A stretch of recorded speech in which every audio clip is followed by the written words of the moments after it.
आज हम अपने इस UPSC civil service test series में देखेंगे सेट नंबर 15। इसमें कुल 11 क्वेश्चन हैं जो कि बहुत ही महत्वपूर्ण हैं, जिनको चुना गया है टॉप 100 क्वेश्चन में से 11 क्वेश्चन को। ये सबसे महत्वपूर्ण क्वेश्चन है, आप इनको ट्राई करिए सॉल्व करने के लिए। जिन लोगों का इसमें 8 क्वेश्चन सही होते हैं वो लोग इस टेस्ट में क्वालिफाई होंगे। वैसे तो इसका 6 होना चाहिए कट ऑफ, बट हमने 8 रखा है ताकि आप ट्राई करिए 8 सही हो, मतलब ज़्यादा से ज़्यादा सही कर पाएँ। अगर जिनका 11 में 11 सही होता है तो बहुत अच्छी बात है, तो आप ट्राई करिए ज़्यादा से ज़्यादा सही हो। हम आगे बढ़ें इससे पहले आप इस चैनल को सब्सक्राइब करिए जिससे आपको नोटिफिकेशन मिलता रहे। चलिए देखते हैं आज का पहला क्वेश्चन देखें उससे पहले आप इस चैनल को यहाँ पे देखिए, टेलीग्राम चैनल सब्सक्राइब करिए जिससे आपको इस जो PDF है इसका मिल सके आपको। तो इसको सर्च करिएगा टेलीग्राम में कोर्सेरा यूपीएससी, तो आपको आसानी से मिल जाएगा, वहाँ से आप जाके इसको ज्वाइन कर लीजिएगा। चलिए पहला क्वेश्चन देखते हैं। पहला क्वेश्चन ये कह रहा है कि तीस्ता के अलावा भारत और बांग्लादेश के बीच निम्न में से किस नदी का जल साझा करने के लिए वार्ता चल रहा है। मतलब तीस्ता जो नदी है इसके अलावा और किस नदी के लिए भारत और बांग्लादेश के साथ वार्ता चल रहा है उसका जल साझा करने के लिए। ए दिया है मुहुरी, बी दिया है एक दिया है मुहुरी, 2 दिया है खोआई, 3 दिया है गोमती, 4 दिया धरला। बताइए इनमें से कौन सा कोड सही है। जिन लोगों ने इसमें डी लगा रखा है उनका बिल्कुल सही है।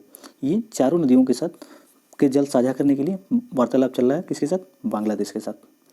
इसीलिए ये न्यूज़ में था, तो हमने इस पर क्वेश्चन बना दिया कि आप इन नदियों का हो सकता है नाम आपसे पूछ ले कि मूनू, मुहरी, खुवाई, गोमती, धरला, दूध कुमार, इन नदियों का ऐसे नाम दे दे। पूछ ले कि नदियों को लेकर के कौन से देश के साथ वार्तालाप चल रहा है इनके जल के बंटवारे को लेकर के, ऐसे भी पूछ सकता है। या फिर पूछ सकता है कि भारत और बांग्लादेश के मध्य निम्न में से किन नदियों के साथ वार्तालाप चल रहा है जल के बंटवारे को लेकर के, तो ऐसे पूछ सकता है। तो आप इसके लिए तैयार रहिए। चलिए अगला क्वेश्चन देखते हैं। अगला क्वेश्चन है निम्नलिखित में से किन नदियों का उद्गम भारतीय क्षेत्र में नहीं होता है। 1 कह रहा ब्रह्मपुत्र, 2 कह रहा सतलुज, 3 कह रहा चिनाब, 4 है रावी। बताइए इनमें से कौन सा कथन सही है। उम्मीद है सभी लोगों ने अपना आंसर लगा लिया होगा। जिन लोगों ने ए लगाया है उनका बिल्कुल सही है, क्योंकि ब्रह्मपुत्र और सतलुज ये निकलता है तिब्बत से, और यहाँ पे चिनाब और रावी निकलता है हिमाचल प्रदेश। ये 3 और 4 यहाँ पे गलत है, 1 केवल सही है, 1 और 2 आप यहाँ पे देख सकते हैं। यहाँ पे हो गया सतलज, देखें सतलज निकलता है तिब्बत से, राकस ताल से, और चिनाब नदी निकलती है लाहौल स्पीति से, निकलती है हिमाचल प्रदेश, और हिमाचल प्रदेश के कांगड़ा घाटी से निकलता है रावी नदी निकलती है। आप यह मैप में भी देख सकते थे। अगला क्वेश्चन है निम्नलिखित कथनों पर विचार कीजिए और इनको उत्तर से दक्षिण के क्रम में व्यवस्थित करना है। इन सारे द्वीप समूहों को, चागोस द्वीप समूह, रीयूनियन द्वीप समूह, मालदीव और लक्षद्वीप। तो बताइए इनमें से कौन सा कथन सही है, मतलब इनके ऑर्गेनाइजेशन के अकॉर्डिंग, मतलब उत्तर से दक्षिण कौन सा सही है। कूट। उम्मीद है सभी लोगों ने अपना आंसर लगा लिया होगा। जिन लोगों ने इनमें लगाया है रीयूनियन को लास्ट रखा है दक्षिण में एकदम, और इसके बाद चागोस आइसलैंड को सेकंड रखा, मतलब अर्थात इसमें बी जिन लोगों ने लगाया है उनका बिल्कुल सही है, क्योंकि इसमें सबसे ऊपर होगा लक्षद्वीप, उसके बाद मालदीव, फिर रीयूनियन चागोस होगा, फिर रीयूनियन होगा। आप यहाँ मैप में देख सकते हैं। देखिए यहाँ पे लक्षद्वीप सबसे ऊपर, फिर मालदीव है, चागोस यहाँ पे आएगा, रीयूनियन यहाँ पे है। चागोस यहाँ पे नहीं लिखा हुआ है, लेकिन चागोस यहाँ पे आता है, जस्ट इक्वेटर के नीचे ही है थोड़ा सा चागोस द्वीप समूह। उम्मीद है ये समझ में आ गया होगा। चलिए अगला क्वेश्चन देखते हैं। अगला क्वेश्चन हाल ही में समाचारों में रहा चर्चित ग्लाइफोसेट और एंट्रीजिन बटाक्लोर, ये क्या है। ग्लाइफोसेट, एंट्राजिन और बटाक्लोर क्या है ये दोनों। पहला कह रहा है मलेरिया रोधी दवा है, दूसरा कह रहा है एंटीबायोटिक प्रतिरोधी बैक्टीरिया, तीसरा कह रहा है खरपतवार नाशक है, डी कह रहा है उपयुक्त में से कोई भी नहीं है। उम्मीद है सभी लोगों ने अपना आंसर लगा लिया होगा। ये है बी, खरपतवार नाशक है। ये इसलिए न्यूज़ में था क्योंकि भारत में लगातार इसका कंजप्शन बढ़ रहा है, इसका उपयोग कृषि में लगातार बढ़ रहा है खरपतवार नाशक का, जिससे पर्यावरण प्रदूषण फैल रहा है, इसलिए ये न्यूज़ में था। आप यहाँ पे ये चीज़ देख सकते हैं कि लगातार किस तरीके से बढ़ रहा है इसका उपभोग। 2014-15 में जहाँ 228.89 था, वहीं 387 हो गया। 2019-20 में 18-19 में टन हो गया, 287 टन हो गया। ऐसे देख सकते हैं सब में थोड़ी थोड़ी वृद्धि हुई है उपभोग में। इसका कंजप्शन हर साल थोड़ा बहुत बढ़ता ही गया है, कमी नहीं आ रही है, जिसके कारण ये एक समस्या है। इसको लेकर के द हिंदू में भी छपा हुआ था, अन्य न्यूज़पेपर में भी, तो हमने इस पर बना दिया था क्वेश्चन। चलिए अगला क्वेश्चन देखते हैं। आप इनका नाम याद रखिएगा, नाम बहुत बार पूछ लेता है। 2019 में भी पूछा था, 17 में भी पूछ चुका था इस तरह के क्वेश्चन, तो याद रखिएगा। एट्राजीना क्या है? हर्बिसाइड, मतलब शाकनाशी है। आप यहाँ तक खरपतवारनाशी, मतलब खरपतवार को नष्ट करने वाला हर्बिसाइड है, आप याद रखिएगा। बूटा चोलोर ग्लाइफोस्ट और प्रेटिलाचोर 24D। 24D तो ज़्यादा लोग न्यूज़ में देखते हैं, इसी को पूछा भी था 24D क्या है, यूपीएससी ने 2018 में पूछा था 24D क्या, किससे संबंधित है, तो वहाँ पे हर्बिसाइड था। तो ये चीज़ें आप याद रखिएगा, फिर से दोबारा इससे पूछ सकता है। उस समय भी न्यूज़ में था, आप यहाँ देख सकते हैं, उस समय भी बढ़ा हुआ था इसका उपभोग कंजप्शन, तो इसलिए न्यूज़ में थोड़ा सा कमी आया था इसमें, सॉरी थोड़ी सी कमी आई थी, तो इसलिए न्यूज़ में था उस समय। लेकिन वर्तमान में फिर वृद्धि हुई है थोड़ी सी, क्योंकि थोड़ी नहीं, इसको बहुत ज़्यादा कहेंगे, कह लें तो 871 टन हो गया, 789 टन से बढ़ के, तो इसलिए फिर से न्यूज़ में हो गया है। चलिए अगला क्वेश्चन है। चंद्रमा या बाहरी अंतरिक्ष में जाने पर अंतरिक्ष यात्रियों को हवा से भरे विशेष सुरक्षात्मक स्पेस सूट पहनने होते हैं, इसका क्या कारण है? जो स्पेस सूट पहनते हैं अंतरिक्ष यात्री, उसके क्या कारण है? पहला कह रहा है इन क्षेत्रों में वायुदाब कम होता है, दूसरा कह रहा है कि इन क्षेत्रों में तापमान अत्यधिक निम्न होता है, तीसरा कह रहा है खतरनाक विकिरण मौजूद होते हैं इसलिए पहना जाता है। बताइए इनमें से कौन सा कूट सही है? उम्मीद है सभी लोगों ने अपना अपना चयन कर लिया होगा। जिन लोगों ने बी चयन किया उनका बिल्कुल सही है, क्योंकि वहाँ पे निम्न वायुदाब होता है, जिसके कारण जो रक्त वाहिकाएँ होती हैं वो क्षतिग्रस्त होने लगती हैं, जिसके कारण उनको इससे सुरक्षा मिलता है स्पेस सूट से। तो ये चीज़ हो गया, यहाँ पे रक्त वाहिकाएँ फट जाती हैं, जिसके कारण उनको, मतलब उनके जीवन को आघात हो सकता है या फिर इंटरनल ब्लीडिंग हो सकता है, तो इसलिए ये पहनना जरूरी होता है। और वहाँ पे अत्यधिक निम्न तापमान होता है और इसके साथ साथ खतरनाक विकिरण मौजूद होते हैं, जिससे स्पेस सूट बिना पहने अगर निकल गए तो उनको शीघ्र ही मृत्यु हो जाएगी उनकी। साथ ही ये इतना अच्छा बना हुआ था कि वहाँ के एयर जो होता है हो सकता है पोल्यूटेड हो या फिर उसमें कोई अन्य वायरस हो जो मानव के लिए हार्मफुल हो, तो उससे बचने के लिए इस स्पेस सूट में ही सांस लेने के लिए हवा भी पर्याप्त होता है, जिससे वो सांस ले सके। इतनी सारी बातें थी स्पेस सूट से संबंधित। चलिए अगला क्वेश्चन देखते हैं भाभा कवच के बारे में। बताइए भाभा कवच के संबंध में निम्नलिखित में से कौन सा कथन सही है? ये कह रहा है भारत की सबसे हल्की और सबसे सस्ती बुलेट प्रूफ जैकेट है भाभा कवच। दूसरा कथन कह रहा है इसे बनाने में कार्बन नैनो मटेरियल का उपयोग किया गया है। तीसरा कथन कह रहा है इसे नई दिल्ली में आयोजित अंतर्राष्ट्रीय पुलिस प्रदर्शनी 2019 में प्रदर्शित किया गया था। बताइए इनमें से कौन सा कथन सही है?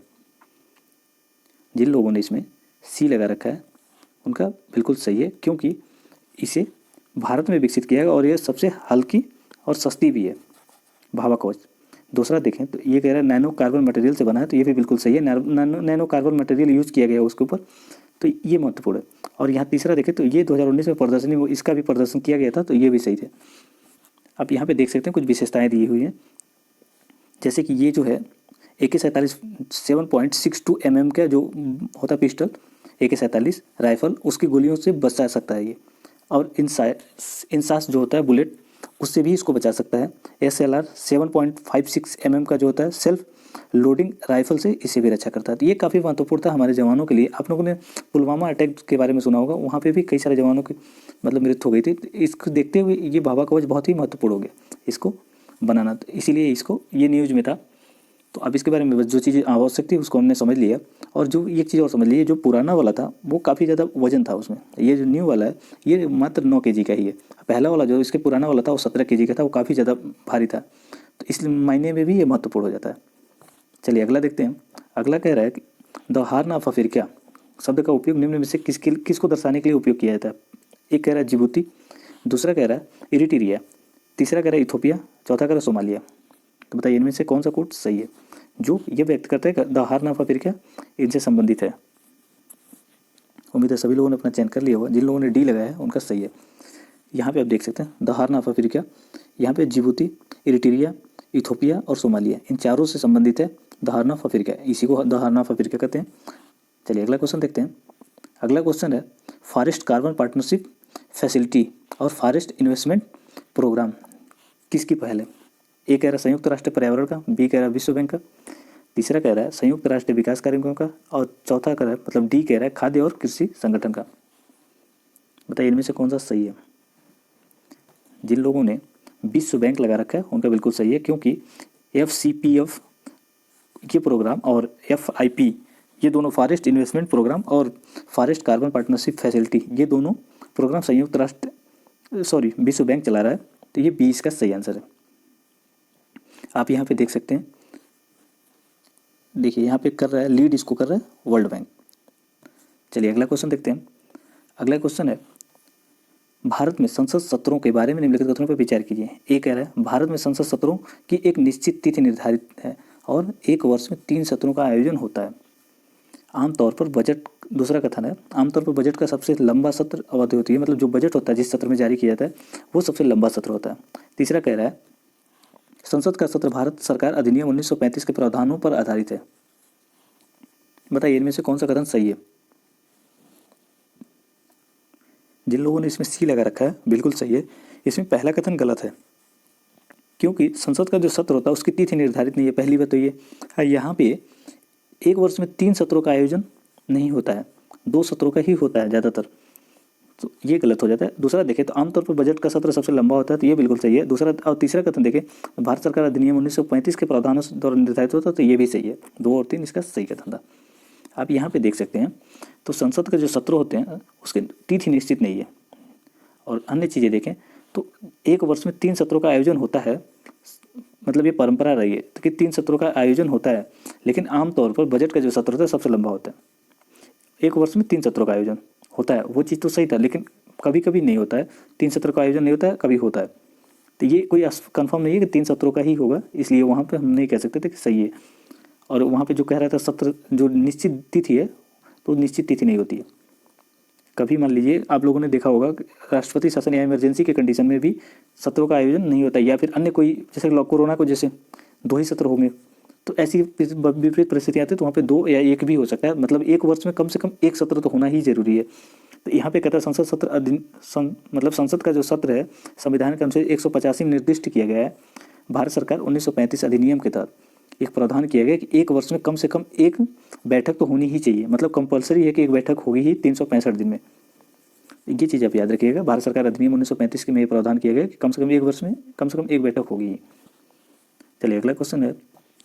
अगला क्वेश्चन कह रहा है निम्नलिखित कथन पर विचार की। जलवायु परिवर्तन प्रदर्शन सूचकांक CCPI जलवायु परिवर्तन से निपटने के लिए देशों के प्रयासों को ट्रैक करता है, उनको मतलब ट्रैक करता है, और उसे UNEP द्वारा प्रतिवर्ष प्रकाशित किया जाता है।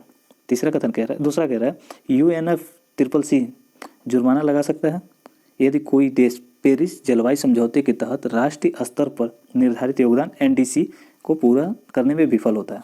तो बताइए इनमें से कौन सा कथन सही है। उम्मीद है सभी लोगों ने अपना आंसर सही लगा लिया होगा। जिन लोगों ने D लगाया है उनका बिल्कुल सही है, क्योंकि पहला कथन जो कह रहा है तो यहाँ तक तो बिल्कुल सही है कि जलवायु परिवर्तन से निपटने के लिए देशों के प्रयासों को ट्रैक करता है, तो ये सही है। लेकिन UNEP द्वारा प्रतिवर्ष प्रकाशित किया तो ये गलत है, जर्मन वाच इसको प्रकाशित करती है, तो पहला गलत हो गया। दूसरा देखें तो NDC जो होता है जो राष्ट्रीय स्तर पर निर्धारित योगदान, इसके लिए कोई पनिशमेंट नहीं होता है, मतलब एक राष्ट्र जितना चाहे जिस हिसाब से अपने हिसाब से कर सकता है, मतलब एक राष्ट्र अपने हिसाब से बेस निर्धारित करेगा, उसके अकॉर्डिंग अपने कटौती करेगा, ये प्रावधान इसमें। तो इसमें दोनों कथन गलत थे, इसलिए इसका सही आंसर होगा D। आप यहाँ देख सकते हैं ये जो है क्लाइमेट चेंज परफॉर्मेंस इंडेक्स 2005 से प्रकाशित हो रहा है, प्रतिवर्ष प्रकाशित होता है, और इसको मतलब इसमें किया जाता है कि देशों के प्रयासों को ट्रैक किया जाता है, स्वतंत्र निगरानी उपकरण, मतलब उनको स्वतंत्र रूप से निगरानी की जाती है, उनके उद्देश्यों को जलवायु परिवर्तन रणनीति का मतलब क्या उद्देश्य हैं, किस तरीके से वो अपने जलवायु परिवर्तन को नियंत्रित कर रहे हैं, उत्सर्जन को कटौती कर रहे हैं, उस चीज़ का ये निगरानी करता है। जलवायु परिवर्तन के प्रयासों और प्रगति की तुलना करता है, एक राष्ट्र का दूसरे से तुलना करके फिर ये उनको रैंक देता है। ये German watch, new climate institute और क्लाइमेट एक्शन नेटवर्क द्वारा वार्षिक रूप से प्रकाशित किया जाता है, न कि UNEP द्वारा। ये जर्मन वाच और न्यू क्लाइमेट इंस्टीट्यूट एवं क्लाइमेट एक्शन नेटवर्क द्वारा प्रकाशित किया जाता है। अगर देखें अगला NDC, ये कोई अगर विफल हो जाता है तो उन पर किसी प्रकार की कोई जुर्माना नहीं लगाया जाता है। चलिए अगला क्वेश्चन देखते हैं, और आज का लास्ट क्वेश्चन है ये। कभी कभी समाचारों में चर्चित में रहा जीरो मास वाटर क्या है। जीरो मास वाटर क्या है, ये किससे संबंधित है। ये कह रहा है मानव अपशिष्ट को जल और अन्य उत्पादों में परिवर्तित करना। दूसरा कह रहा है अक्षय ऊर्जा का उपयोग करके समुद्री जल को शुद्ध करना। तीसरा कह रहा है वातावरण से पीने योग्य जल का निर्माण करना। डी कह रहा है पीने के लिए वर्षा जल को शुद्ध करना। बताइए इनमें से कौन सा कथन सही है। इसमें जिन लोगों ने लगा रखा है वातावरण से पीने योग्य पानी, पीने योग्य जल का निर्माण करना, तो ये बिल्कुल सही है। ये क्यों न्यूज़ में था और ये क्यों क्वेश्चन बना, जीरो मास वाटर, आप यहाँ समझ सकते हैं। जैसे कि दुबई में हुआ क्या था, दुबई के जो मेन शहर है वहाँ से 20 किलोमीटर दूर एक संयंत्र में बोतल पानी, मतलब बोतल जो होता है बॉटल, उसमें पानी भर के हवा से पानी, जो हवा में मतलब होता है वायु, हमारे वहाँ भी बनाया गया था, जिससे वायु से पानी निकाला जाता, तो उसी तरह से वहाँ पे भी किया गया। उसका नाम रखा गया, क्या नाम रखा गया, अभी हमने यहाँ पे देखा, जीरो मास वाटर। यही इसी नाम से वो ज़्यादा प्रसिद्ध हुआ। इसका और चीज़ें क्या, इससे फ़ायदा हुआ, इससे फ़ायदा ये हुआ डिसेलिनाइजेशन जो होता है, उसने मतलब सऊदी अरब ने ये चीज़ बताया कि वहाँ पे जो बिजली खपत होती है जीवाश्म ईंधन के द्वारा, अब उसके बजाय वो रिन्यूएबल एनर्जी पे फोकस करेंगे। वो कोशिश करेंगे कि पॉल्यूशन कम से कम हो, उत्सर्जन कम से कम करें और सतत उपयोग पे बल देंगे। इसीलिए थोड़ा सा न्यूज़ में था, हमने इस पर क्वेश्चन बना दिया। चलिए, ये सीरीज़ देखने के लिए धन्यवाद।